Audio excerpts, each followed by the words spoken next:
Okay, well, I'm going to focus on the extent to which the digitalization and COVID will change urbanization trajectory. And by thinking about that question, talk about also where we should invest, both publicly and privately. What area, what kind of geographic investments, what kind of infrastructure, transportation, and technology should the public sector be interested in? And how are things going to evolve in the short term and in the long term for the private sector? So what's digitalization enabled? Well, we have smart cities evolving. ESI has done a survey of 67 smart cities across the globe. In our third study, looking at resiliency in response to COVID. And smart cities offer a lot. We've heard a lot about remote work. We've heard a lot about the transformation of employment. We've heard a lot about delivery, basically of everything. We've talked a little bit less about segmentation that may go along with technology. I'm going to talk a little bit about all of those things as we go forward. So one of the things that COVID-19 did was it created a fear of density in many places. And whether that fear actually decreases over time or not will make a difference in how we evolve our cities. And I think there are real implications of whether that fear is overcome. COVID-19 also reinforced isolation and segmentation. Isolation, obviously, because people couldn't go and meet with others. Segmentation, because the people can very much choose exactly who they communicate with when you're doing it digitally.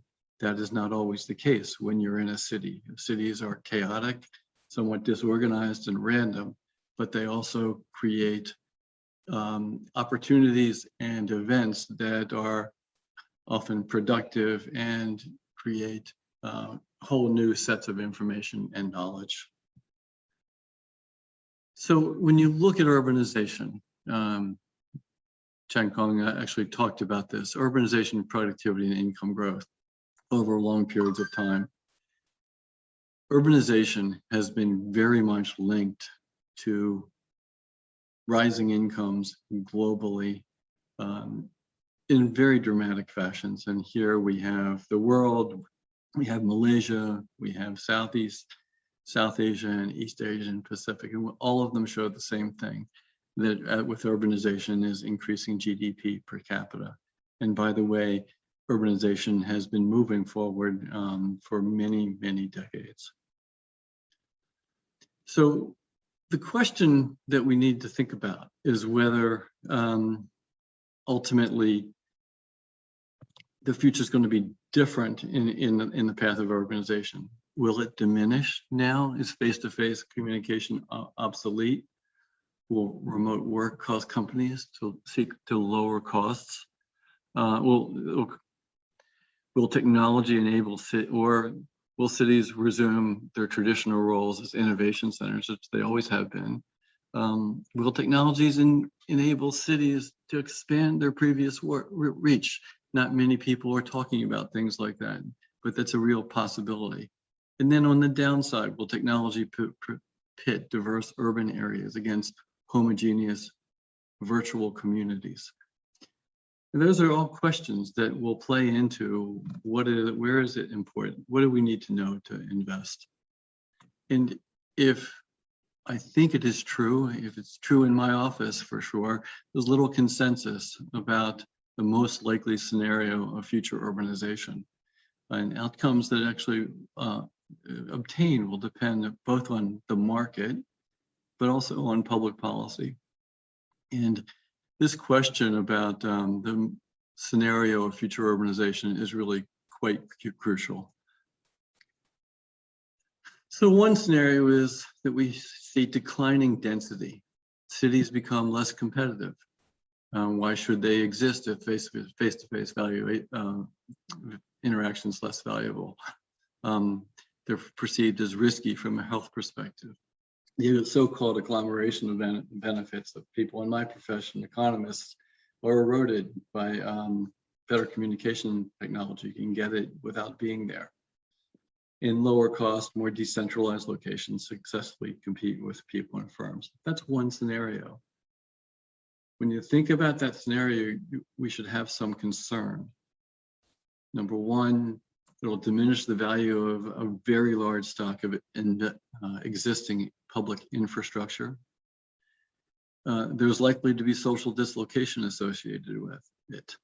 All you have to do, if you're in the West, is think of US cities, 1960 and 1980, when they lost a quarter of their population. There were diminished opportunities for remaining residents, and the consequences were very bad, both from a productivity point of view, but also from a social cohesion point of view. Diminished land and built asset value. We've heard that that in Malaysia that there's less demand for office space. That, you know, if that continues, absolutely, it will result in stranded assets that have little or no value. On the flip side, if you are less dense and you're more decentralized, you're going to have a significant need for new infrastructure investment and expanding location. Those places will likely be automobile oriented, and they will likely have more congestion and more travel expense for any given level of economic activity, aside from the fact that travel may be reduced by remote work. There will be an increase in value in new locations from a real estate point of view. And one final thing that, is climate change will be more of a challenge in this world because cities are relatively energy efficient. So basically, what's the evidence? What's been happening? Well, we haven't had a lot of time. There's a paper just came out by Rosenthal that looked at the price impacts of COVID and remote work on urban real estate. Found two things. One is that for very dense cities, read that as transit dependent cities, there was a 18% decline in basically the rent gradient. The value of being in the middle was lowered by 18%. A reasonably big number, but not the end of the world. But that is suggestive that we observe a decline. On the other hand, auto-oriented cities saw virtually no change. Another paper early on in the pandemic argued that New York City Transit subway system was the primary mechanism of COVID transition. That fed fear in the US and in cities and changed behavior. Turns out not to be true, but nonetheless, it was something that was came out. Our work also shows in my city, Philadelphia, that transit access, being near transit access, has fallen in value by about 15–18%. Those are very short-term results. We haven't left the pandemic yet. And the one thing you have to know about urban areas is that prices adjust to equilibrate markets, and the private sector reacts very nimbly to change their response to market conditions. Another thing, although people are unwilling to think about this, but the long-run productivity of remote work is far from proven. It's very difficult to onboard people. It's very difficult to keep firm culture. It's very hard to maintain levels of innovation. And lastly, there's a long, long history of predicting the demise of cities, which in the long term have proven very wrong. In the early 20th centuries, there were the streetcar suburbs in the US, I'm sorry for the US focused, that were thought to spell the end for our dense urban areas. Then the US interstate system, which actually did contribute to the decline of cities for 20 years. But the highway system ultimately lost out to successful cities again, excuse me, I'm having trouble staying on the right slide. And in the 80s, there was the new communication technologies were thought to drive away the need for cities, but they really generated the need for more interaction among people. And ultimately, cities prospered tremendously. Scenario two is you hear this all the time. We're going to return to normal. Cities are constant, but there is no normal. Cities are constantly changing. Adjustments along multiple dimensions will kind of tend to keep the past from not veering really far from one direction or another. And the other thing that's really surprising about cities is the forces affecting location choices change in surprising ways. In the US, 20 years ago, everyone wanted to live in the suburbs. 5 years ago, everyone wanted to live in the city. 6 years after that, no one wants to live in the city. I'm making extreme. And whatever adjustments occur are going to take some time. What's the evidence? Cities have lost some population in the US, but economic activity is recovering as vaccination increases. And here's the kicker of it all. In the US, economic activity hasn't recovered, but auto travel is now as high or higher than it was before. And that's just a mode shift kind of thing in cities. So the return to quote unquote normal, whatever that might be, could make less dense areas do a little better, more car traffic, more climate challenges ultimately. The third thing that virtually no one talks about is can COVID and can digitalization make cities actually expand? And here's the kicker on that. Quality of life will be the crucial factor in places that are successful. People can live everywhere, anywhere, and they will choose to do so. If you're a city, you need to have some sort of successful transit adaptation. If people are traveling 3 days a week, you can no longer charge them for a weekly pass that expects 5 days worth of compensation. But there has to be change in an adaptation, which really is highly requires sophisticated digital big data analytics to guide.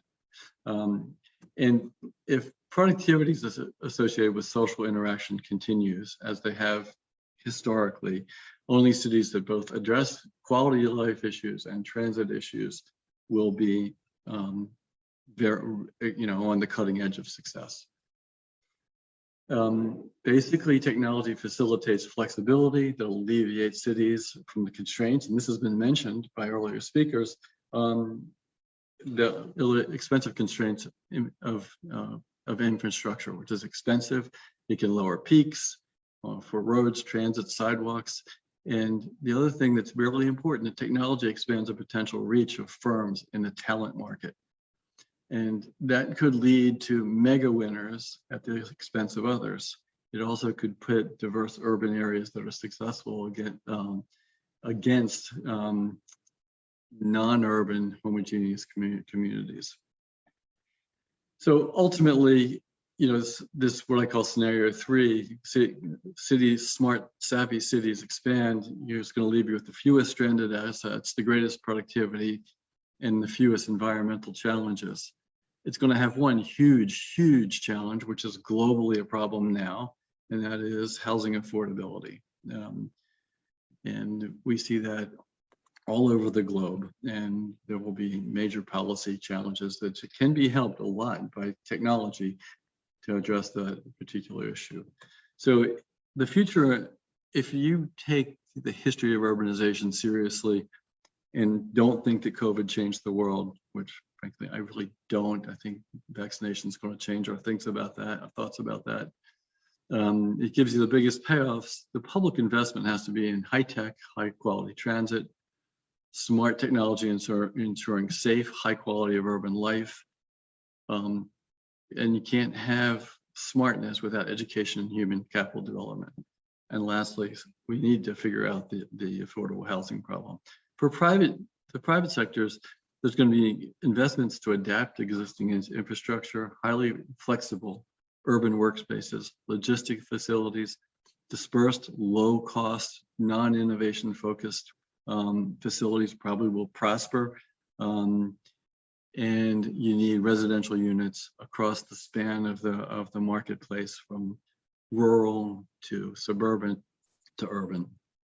And I will end there. Thank you very much for the opportunity to present, and looking forward to comments